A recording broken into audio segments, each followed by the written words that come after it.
xonali uyimizni skidkaga qo'yib yubordi.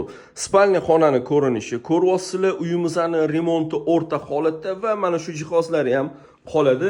Bu yerda zalimizni ko'rinishi qaranglar. Bu yerda ham hamma sharoit qo'yilgan. Bu yerda bolajonlar uchun 2 kishilik kravatgacha qo'yib qo'yilgan, ya'ni 3-xonasi. Bu yerda kuxnyasi, mana kuxnyani ham ko'rsatay sizlarga. Yo'lak, podyezddan kirish qismi, bu yerda sanuzellar joylashgan. Bu vannasi, bu hojatxonasi.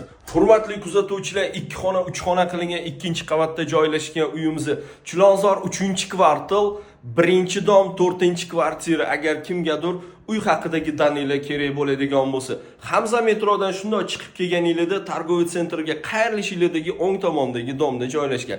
Aytgancha narxiga keladigan bo'lsa, $62,800 so'rovimiz, yana ozroqgina kelishiladigan joyi bor. Bemalol telefon qilib aloqaga chiqsanglar bo'laveradi.